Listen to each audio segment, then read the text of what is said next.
السلام علیکم۔ اعوذ باللہ من الشیطان الرجیم، بسم اللہ الرحمن الرحیم۔ مہدویت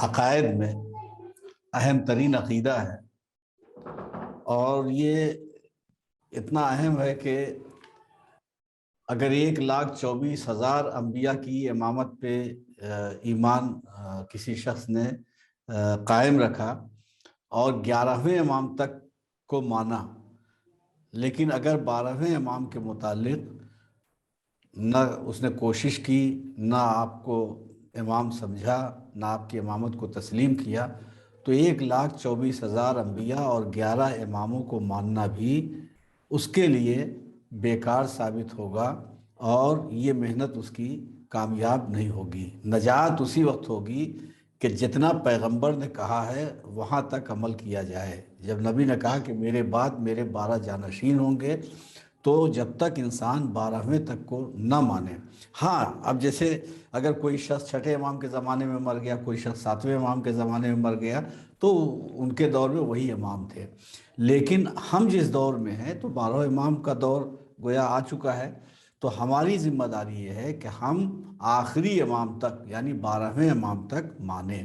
یہ عقیدہ کوئی نیا عقیدہ نہیں ہے، جیسا کہ اس سے پہلے ہم نے بتایا تھا کہ عقیدہ مہدویت کوئی نیا عقیدہ نہیں ہے کہ ہم لوگوں نے اسے ایجاد کر لیا ہو اور اپنی الگ شناخت قائم رکھنے کے لیے اس عقیدے کو ہم نے زمانے کے سامنے پیش کیا ہو، بلکہ مہدویت وہ عقیدہ ہے کہ جو پیغمبر اسلام صلی اللہ علیہ وآلہ وسلم نے اپنے زمانے میں ہی اس عقیدے کا ذکر کیا تھا، اس موضوع کا، اس سبجیکٹ کا ذکر کیا تھا کہ میرے بعد میرے 12 جانشین ہوں گے۔ مثلا مولا علی سے لے کر امام حسن عسکری علیہ السلام تک نام کا ذکر کرنے کے بعد آپ نے فرمایا کہ آخری پردے غیب میں ہوگا، اور جب ظہور کرے گا تو ایک دن بھی اگر باقی رہ جائے گا تو پروردگار اس دن کو اتنا طولانی کر دے گا کہ میرا وہ 12واں پرچم عدل لہرائے گا، نظام اسلامی قائم کرے گا، اس کی سلطنت قائم ہوگی، اور اس کے بعد پھر قیامت آئے گی۔ تو نبی نے اپنی حیات میں، اپنے زمانے حیات میں ہی اس عقیدے کا اظہار کر دیا تھا، اس عقیدے کو پیش کر دیا تھا، اور خود ہمارے تمام ائمہ نے، یعنی مولا علی خود رسول نے تو بیان ہی کیا، جناب سیدہ نے بھی ارشاد فرمایا، جب آپ کے پہلو پہ دروازہ گرایا تھا تو امام زمانہ کو یاد کیا تھا آپ نے، اور ہر امام نے امام زمانہ کا تذکرہ کیا ہے اپنے اپنے زمانے میں۔ امام مہدی عجل اللہ فرجہ کا تذکرہ ہر امام کی زبان پہ رہا۔ تو یہ عقیدہ مہدویت نہ کوئی نیا عقیدہ ہے، نہ کوئی نیا نظام ہے، نہ کوئی نیا سسٹم ہے، نہ ہمارا ایجاد کیا ہوا عقیدہ ہے۔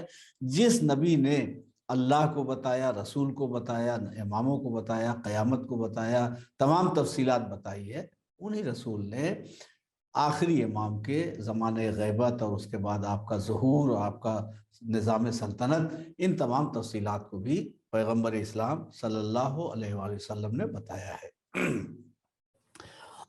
اب نبی کے بعد مسلمان 2 حصوں میں تقسیم ہو گئے۔ ایک بہت مختصر سا طبقہ وہ تھا کہ جس نے اعلان غدیر پہ ایمان رکھا، اور جو رسول جیسا فرما گئے تھے اس فرمان کو نظر میں رکھ کر کے بعد رسول انہوں نے مولا علی کو امام مانا، خلیفہ مانا، رسول کا جانشین مانا، ہر مصیبت کا سامنا کیا، مگر ان کے عقیدے میں کمی نہیں آئی۔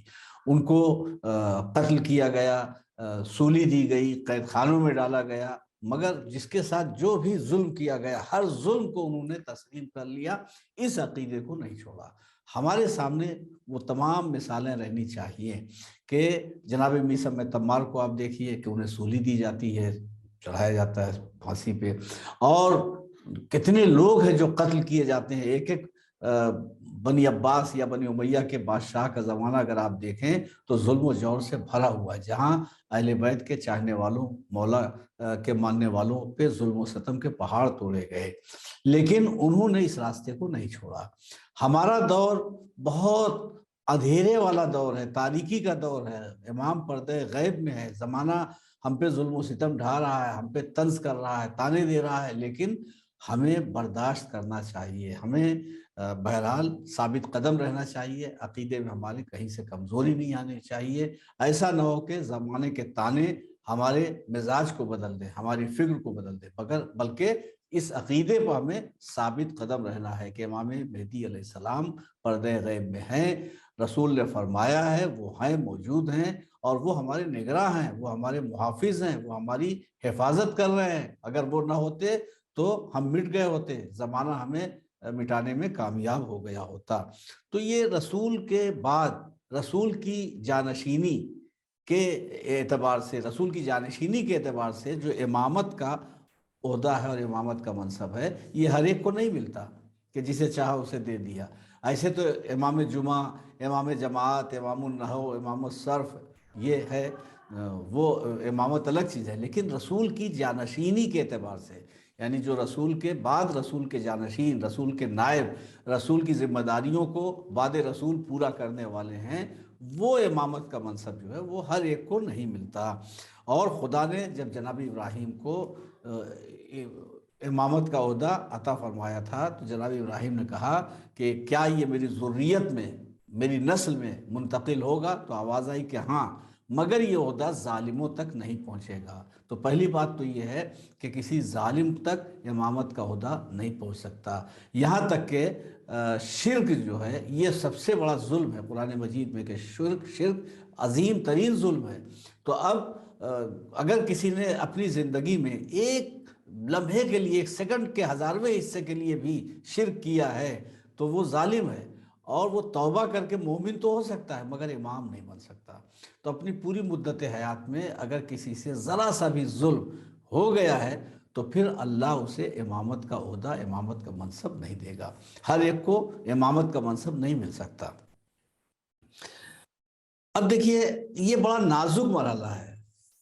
ایسے تو ہم کہتے ہیں کہ صاحب مسجد میں جو صاحب نماز پڑھا رہے ہیں انہیں بھی امام صاحب کہتے ہیں، جو جماعت کی نماز پڑھا رہے ہیں انہیں امام کہتے ہیں، جو جمعہ نماز پڑھاتے ہیں انہیں امام جمعہ کہتے ہیں۔ تو امام جمعہ و امام جماعت یہ ہم سنا کرتے ہیں، مگر ان کے کیریکٹر میں، ان کے کردار میں، ان کی زندگی میں، ان کی ذمہ داریوں میں اور جانشینی رسول کی صورت میں جو امام ہے، ان میں بہت زمین آسمان کا فرق ہے۔ دونوں کا ایک دوسرے سے تقابل نہیں ہو سکتا، دونوں کا ایک دوسرے سے مقابلہ نہیں کیا جا سکتا۔ ایک ایسے ہی کسی مسجد کے امام تھے، وہ تبلیغ کے لیے نکلے اور انہوں نے سوچا کہ دیہات بستی بستی ہم چلیں اور چل کر کے تبلیغ کریں اور لوگوں کو بتائیں کہ دین کیا ہے، اسلام کیا ہے، مذہب کیا ہے، نماز کیسے پڑھنی ہے اور دین پر ہمیں عمل کس طریقے سے کرنا ہے۔ تو یہ سوچ کر کے وہ چلے، ایک ایسی بستی میں پہنچے، ایک ایسے گاؤں میں پہنچے، ایک ایسے دیہات میں پہنچے کہ جہاں کے لوگ جانتے ہی نہیں تھے کہ نماز کیا چیز ہے، روزہ کیا چیز ہے، کبھی کچھ جانتے ہی نہیں تھے۔ اچھا یہ حیرت کی بات نہیں ہے، ہم اپنے بچپن کا واقعہ بتا رہے ہیں کہ ہمارے علاقے میں ایک ندی ہے، تو اس ندی میں ہم لوگ نہایا کرتے تھے، اس وقت ندی میں جا کر کے نہاتے تھے لوگ، تو نہاتے تھے ندی میں۔ عید کا دن تھا اور ہم بھی گئے ہوئے تھے ندی میں نہانے کے لیے، تو ایک بزرگ جن کی عمر تقریباً میرا خیال ہے کہ اس وقت 70-70 سال رہی ہوگی، وہ آئے اور ندی میں کودے، ڈبکی لگائی اور اس کے بعد باہر نکل آئے۔ تو ہم نے ان سے کہا کہ چچا میاں یہ بتائیے کہ آپ نے نیت کی، آپ نے کوئی نیت کی؟ آج عید کا دن ہے تو غسل کے سلسلے میں کوئی نیت وغیرہ کی آپ نے؟ تو 65-70 سال کا سن رہا ہوگا، ایک اندازہ ہے ہمارا، کچھ کم بیش شاید رہا ہو، تو اندازہ یہ کہ 65-70 سال کا سن رہا ہوگا۔ آپ ان کا جواب سنیں گے؟ انہوں نے کیا کہا؟ انہوں نے کہا مولانا صاحب اتنی بڑی ندی میں آ کے کود گئے، کیا ابھی نیت کی ضرورت باقی رہ گئی؟ آپ سوچئے، میں صرف اشاروں میں بیان کر سکتا ہوں کہ 70 سال کی ان کی عمر ہو گئی، تو اس زندگی میں کتنے واجب غسل ان کی زندگی پہ رہے ہوں گے، اور انہوں نے ایسے ہی ندی میں ڈبکی لگا کر کے اور باہر نکل کر کے سمجھا ہوگا کہ ہمارا فریضہ پورا ہو گیا، اور بغیر نیت کے وہ ندی میں ڈوب کر کے غوطہ لگا کر کے چلے آتے رہے۔ تو آپ سوچئے کہ جہالت میں کس طریقے سے لوگوں نے زندگی گزاری ہے، اور یہ ذمہ داری بھی نہیں سمجھی کہ ہمیں مذہب کو معلوم کرنا چاہیے، ہمیں دین کو معلوم کرنا چاہیے۔ پروردگار عالم یہ سوال کرے گا کہ تمہیں عقل دی تھی، تمہیں عقل سے کام لینا چاہیے تھا، تمہیں بھوک کا احساس تھا، تمہیں پیاس کا احساس تھا، تمہیں سانس لینے کا احساس تھا، تمہیں بیماری میں دوا لینے کا احساس تھا، نجات کا تمہیں احساس نہیں تھا؟ اس دنیا کے بعد جو دوسری دنیا ہے اس کا سامنا کرنا، انا للہ و انا الیہ راجعون، اسی کی بارگاہ میں پلٹنا ہے، تو وہاں کے لیے تمہیں کوئی فکر نہیں تھی؟ تو ہماری ذمہ داری ہے کہ ہم کوشش کریں، ہم معلومات حاصل کریں۔ فَاسْأَلُوا أَهْلَ الذِّكْرِ إِن كُنتُمْ لَا تَعْلَمُونَ، اگر تم نہیں جانتے تو ان لوگوں سے دریافت کرو جو جانتے ہیں۔ تو آپ سوچئے کہ بڑے جہالت کے آج بھی بہت سے لوگ آپ کو ایسے ملیں گے جن کو غسل کا صحیح طریقہ نہیں معلوم ہے۔ تو یہی نہیں بلکہ آپ مسجد میں، ہم تو برابر جاتے رہتے دیکھتے رہتے ہیں، مسجد میں دیکھیے تو بہت سے لوگ ایسے ہیں کہ جو کبھی سر کا مسح صحیح نہیں کرتے، تو کبھی پیر کا مسح صحیح نہیں کرتے، تو کبھی ہاتھ میں پانی الٹی طرف ڈالتے ہیں، جدھر سے عورتیں ہاتھ میں پانی ڈالتی ہیں ادھر سے مرد ہاتھ، انہیں صحیح طور پر علم ہی نہیں بیچارے کو۔ اور اکثر ہم نے دیکھا ہے کہ پیر دھولا انہوں نے اور قاعدے سے وہ خشک نہیں ہوا، اور گیلے پیر پر انہوں نے مثلا مسح کر لیا، یا چہرے پر پانی ڈالا اور وہ جہاں سر پہ مسح کرنا ہے وہاں پانی پہنچ گیا، اور اب اس کے بعد وہی گیلی جگہ پہ مسح کر رہے ہیں۔ دیکھیے، گیلے چہرے پر آپ پانی وضو کا ڈال سکتی ہیں، گیلے ہاتھوں پہ آپ ہاتھ پہ وضو کا پانی ڈال سکتی ہیں، لیکن مسح کی جگہ خشک ہونا ضروری ہے۔ سر پہ جہاں مسح کرنا وہ بھی خشک ہونا ضروری ہے، پیروں پہ جہاں مسح کرنا وہ بھی خشک ہونا ضروری ہے۔ اگر وہ گیلا ہے اور آپ نے اس کو خشک نہیں کیا ہے تو وہاں پہ مسح اگر کیا تو پھر وہ وضو باطل ہو جائے گا۔ تو بہت سے لوگ ہیں جو بھی آج بھی اتنی ترقی یافتہ زمانے میں بھی غافل اتنے ہیں کہ نہ صحیح وضو ہے نہ صحیح نماز ہے، اور اذان میں مثلا زبر زیر کی بہت سی غلطیاں ہیں، اقامت میں زبر زیر کی غلطیاں ہیں، نماز میں جو سورے وغیرہ ہیں وہاں غلطیاں ہیں، دعائیں جو پڑھی جاتی ہیں وہاں غلطیاں ہیں۔ یہ کیا ہے؟ آج تو ہمارے پاس گویا سوشل میڈیا کا دور ہے، اور موبائل کا دور ہے، لیپ ٹاپ کا دور ہے، آپ چاہیں تو نیٹ کے ذریعے سے سرچ کر سکتی ہیں، آپ چاہیں تو علماء سے دریافت کر سکتی ہیں، آپ چاہیں تو آن لائن جو ہمارے مرجع ہیں ان مرجع کے دفتر سے رابطہ قائم کر سکتی ہیں۔ کوئی آج کے دور میں پریشانی ہی نہیں ہے۔ تو اگر آج کے دور میں کوئی شخص غافل ہے اور مذہب کا علم نہیں حاصل کرتا تو بڑے افسوس کی بات ہے۔ تو بہرحال اب وہ امام صاحب جن کو فکر یہ لاحق ہوئی کہ چلیں اور کسی بستی میں چل کے دیکھیں جہاں کے لوگ مذہب سے واقف نہ، انہیں مذہب بتائیں، تو امام صاحب ایک بستی میں آئے تو وہاں کے لوگ نماز، روزہ، وضو کا طریقہ تک نہیں جانتے۔ جب نماز ہی نہیں پڑھتے تھے تو وضو کا طریقہ کیا جانتے؟ تو اب جب امام صاحب پہنچے تو ان کا بھائی تبلیغ کے لیے تو بہت اچھی جگہ مل گئی ہے، یہاں کے لوگ نہ وضو جانتے نہ نماز جانتے، تو ان لوگوں کو جمع کیا اور تبلیغ کی کہ بھائی دیکھو، اللہ نے ہمیں پیدا کیا ہے، اس کی عبادت کرنی چاہیے اور وضو کرنا چاہیے، نماز پڑھنا چاہیے، تو تھوڑا تھوڑا، اب ایک ہی دن میں پورا مذہب بتا دیں گے تو بھول جاؤ گے، لہٰذا آج کوئی یہ بتاؤ کہ تمہاری بستی میں کوئی تالاب، ندی وغیرہ ہے؟ تو انہوں نے کہا کہ ہاں مولوی صاحب، وہ فلاں باغ کے کنارے ایک بڑا سا تالاب ہے۔ تو مولوی صاحب پوری بستی کے لوگوں کو، پورے گاؤں کے لوگوں کو لے کر کے تالاب کے کنارے گئے، اور کنارے کنارے تمام لوگوں کو بٹھا دیا، اور بٹھانے کے بعد سب سے کہا دیکھو، اب ظاہر ہے کہ تمہیں معلوم تو ہے نہیں، لہٰذا جو ہم کریں وہ تم کرو اور جو ہم کہیں وہ تم کہو۔ تو وضو اس طریقے سے ہوگا، آہستہ آہستہ تمہیں طریقہ معلوم ہو جائے گا، لیکن ابھی پہلا دن ہے، تو جو ہم کر رہے ہیں وہ تم کرو اور جو ہم کہیں وہ تم کہو۔ تو لوگوں نے کہا ٹھیک ہے مولوی صاحب، جو آپ کریں گے وہ ہم کریں گے، جو آپ کہیں گے وہ ہم کہیں گے۔ مولوی صاحب بیچارے پورا وضو کر چکے تھے اور بس آخری مرحلے میں تھے تالاب کے کنارے کہ اب وہ وضو کرنے میں کنارے جو زمین تھی وہ بھیگ گئی اور پھسلن ہو گئی، اب پیر پھسل گیا مولوی صاحب کا۔ اب جو مولوی صاحب کا پیر پھسل گیا تو کنارے کے بجائے مولوی صاحب تالاب میں چلے گئے۔ مولوی صاحب جب تالاب میں پہنچے تو گاؤں کے تمام لوگوں نے سمجھا کہ یہ بھی وضو کا ایک حصہ ہے، لہٰذا سب کے سب جتنے تھے وہ تالاب میں کود گئے، اور جب تالاب میں کود گئے تو مولوی صاحب کہے ارے کمبختو یہ وضو نہیں ہے، ارے کمبختو یہ وضو نہیں ہے۔ تو ان لوگوں نے کہا کہ مولوی صاحب نے کہا ہے کہ جو ہم کہیں وہ کہنا، تو وہ تالاب میں کود کے کہہ رہے ارے کمبختو یہ وضو نہیں ہے، ارے کمبختو یہ وضو نہیں ہے۔ تو مولوی صاحب نے کہا تھا کہ جو ہم کریں وہ کرنا، جو ہم کہیں وہ کہنا۔ تو مولوی صاحب کا پیر پھسل گیا، وہ چلے گئے تالاب میں، تو سب کود گئے تالاب میں۔ اب وہ کمبختو کمبختو کہہ رہے ہیں تو جتنے گزرے وہ بھی کمبختو، وضو کا ایک حصہ سمجھ رہے، وضو کا ایک جز سمجھ رہے۔ بہت دیر کے بعد انہیں پتہ چلا کہ تو ایکسیڈنٹ ہے، حادثہ ہے، یہ وضو نہیں ہے، تالاب میں مولوی صاحب پیر پھسلنے کی وجہ سے گر گئے ہیں، یہ وضو کا حصہ نہیں ہے۔ اور جو کمبختو وغیرہ کہہ رہے ہیں تو یہ اپنے غصے کا اظہار کر رہے ہیں۔ تو بہت دیر کے بعد یہ پتہ چلا کہ مولوی صاحب نے کہہ تو دیا تھا کہ جو ہم کریں وہ کرنا، جو ہم کہیں وہ کہنا، لیکن یہ جو کیا ہے انہوں نے یہ وضو نہیں ہے، جو کہہ رہے ہیں وہ بھی وضو نہیں ہے۔ تو اب یہاں پہ جو جملہ ہم کہنا چاہتے ہیں وہ یہ کہ ایسے کو امام کیوں مانے کہ جس کے پیر ڈگمگا جائیں، ایسے کو امام کیوں مانے کہ جس کے پھسل جانے کا امکان ہو، ایسے کو امام کیوں مانے جس کے قدموں میں لغزش کا امکان ہو۔ تو یہ تو ایک منزل تھی جہاں دھوکہ ہو گیا، تو پورا دین ابھی پڑا ہوا ہے، پورا دین بچا ہوا ہے۔ تو ہمیں ایسے کو امام ماننا چاہیے کہ جس کا پھسلنا تو دور کی بات ہے، جس کا گرنا غلط جگہ پہ تو دور کی بات ہے، اگر کوئی گرتا ہوا آدمی ان کا نام لے لے تو گرتا ہوا آدمی سنبھل جائے۔ ہم نے ایسوں کو امام مانا ہے کہ اگر ان کا نام لے لے گرتے گرتے تو وہ سنبھال لیتے ہیں، وہ سہارا بن جاتے ہیں۔ تو بہرحال یہ ہے، امامت ہر ایک کے بس کی بات نہیں ہے، کہیں بھی بالکل اچانک کوئی حادثہ ہو سکتا ہے، اچانک کوئی ایکسیڈنٹ ہو سکتا ہے، تو دین کو سمجھنے میں دھوکہ ہو سکتا ہے، غلطی ہو سکتی ہے، انسان غلط راستے پر چل سکتا ہے۔ امام ایسا ہونا چاہیے جس کی سیرت پہ مکمل اعتماد ہو، اس کے قدموں میں کہیں کسی اعتبار سے لغزش نہیں آ سکتی۔ اب آپ دیکھیں، بڑا مشہور واقعہ ہے جس کی طرف ہم اشارہ کر رہے ہیں کہ ہم لوگ جو عقیدہ مہدی رکھتے ہیں یہ ہمارا ایک شرف ہے، مخصوص شرف ہے ہمارا۔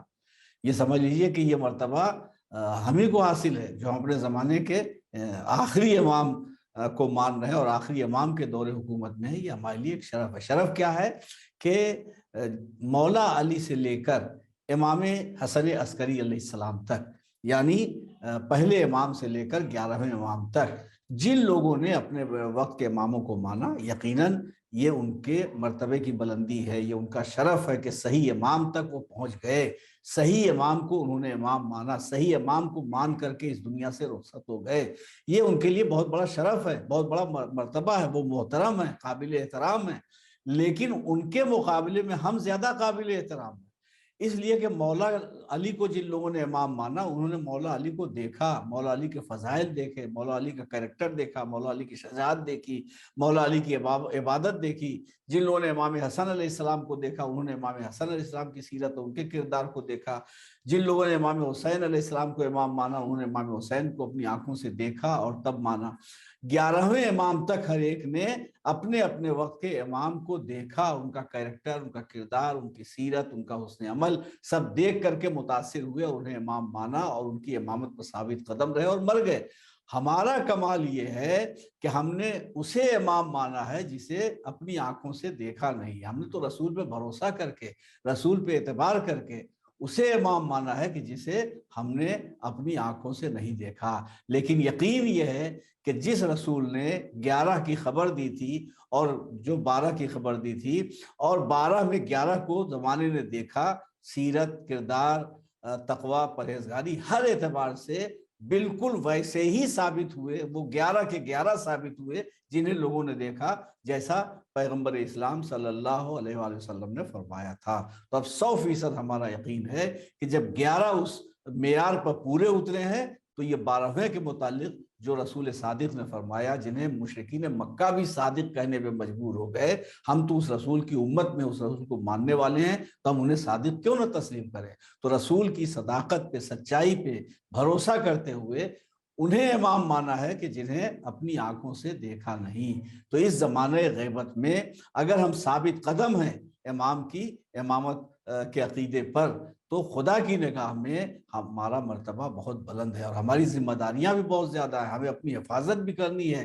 دنیا بھی ہماری دشمن ہے اور شیطان سب سے بڑا دشمن ہے، یہ ہمیں بہکانے کی کوشش کرے گا، یہ ہمیں صحیح راستے سے ہٹانے کی کوشش کرے گا، یہ ہمارے دل میں شکوک اور شبہات اور وسوسے پیدا کرے گا۔ لیکن اپنے اللہ سے جہاں ہم اپنی روزی کے لیے دعا کرتے ہیں، صحت کے لیے دعا کرتے ہیں، جہاں بہت سی دعائیں اپنے پروردگار عالم سے کرتے ہیں، وہاں امام کی حفاظت کے لیے، امام کے ظہور کے لیے، امام کی سلامتی کے لیے بھی ہمیں دعا کرنی چاہیے اور اسی کے طفیل میں اپنے حق میں دعا مانگنی چاہیے کہ پروردگار تیرا یہ شرف ہے، یہ تیرا یہ کرم ہے، تیرا یہ لطف ہے کہ یہ شرف ہمیں تو نے دیا کہ 12ویں امام تک ماننے والوں میں ہم شامل ہیں، یعنی آدم سے لے کر کے آخری امام مہدی علیہ السلام تک ماننے والوں میں ہمارا شمار ہو رہا ہے۔ پروردگار یہ تیرا لطف خاص ہے، یہ تیرا خاص کرم ہے۔ جیسے پوری دنیا میں تو چاہتا تو ہمیں پتھر بنا دیتا، تو چاہتا تو ہمیں درخت بنا دیتا، تو چاہتا تو ہمیں جانور بنا دیتا، مگر تو نے انسان بنایا، اشرف المخلوقات بنایا۔ تو ایک تو تیرا کرم یہ ہے، دوسرا کرم یہ ہے کہ تو نے ہمیں ایسا انسان بنایا کہ جو تیرے بھیجے ہوئے تمام رہبروں اور رہنماؤں پہ ایمان رکھتے ہیں۔ تو شکر ہے اس پاک پروردگار کا، دعا یہ کرنی چاہیے کہ اہدنا الصراط المستقیم، اس صراط حق پر پروردگار ہم ثابت قدم رہیں اور اسی عقیدے پر ہماری موت ہو جائے اور انہی کے بتائے ہوئے راستے پر ہم چلیں، تاکہ آخرت ہماری کامیاب ہو اور انشاءاللہ پروردگار عالم نے جس جزا کا وعدہ کیا ہے اس جزا کے ہم مستحق ہوں اور اللہ، رسول اور امام کی خوشی اور خوشنودی کا ذریعہ اور سبب بنے۔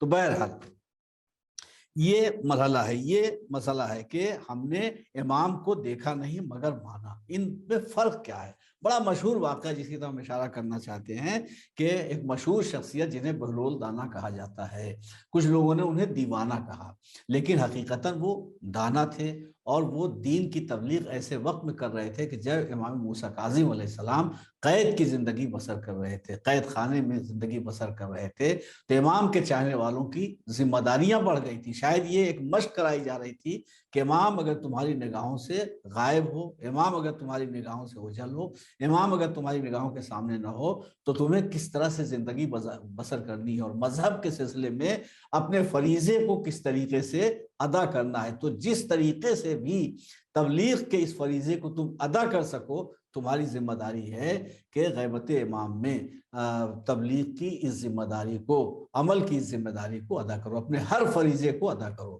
تو بہلول دانا بڑی مشہور شخصیت ہے، تو انہوں نے گویا دیوانگی کا روپ اختیار کر لیا تھا تاکہ دیوانے کے لیے کوئی سزا نہیں ہے، اور اس طریقے سے وہ امام کی امامت کی اور دین کی تبلیغ کرتے تھے۔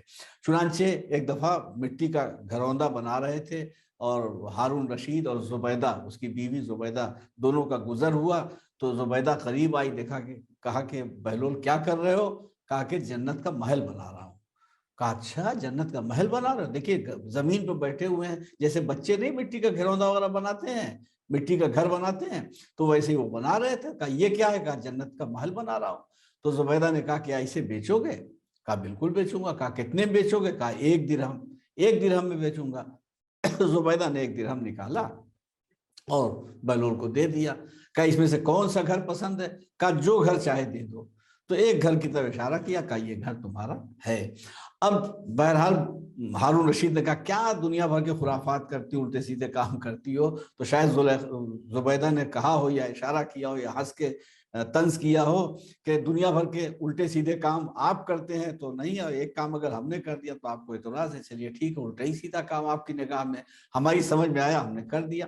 اب جب رات ہوئی تو زبیدہ نے خواب میں جنت کا وہ محل دیکھا جنت میں کہ جو انہوں نے بہلول سے خریدا تھا، اور یہ خواب صرف زبیدہ ہی نے نہیں دیکھا بلکہ خود اس کے شوہر ہارون رشید نے بھی دیکھا، اور یہ دیکھا کہ جنت میں زبیدہ داخل ہو گئی اور یہ داخل ہونا چاہتے، اس پہ لکھا ہوا یہ وہ محل ہے جنت کا جو بہلول سے خریدا ہے زبیدہ نے۔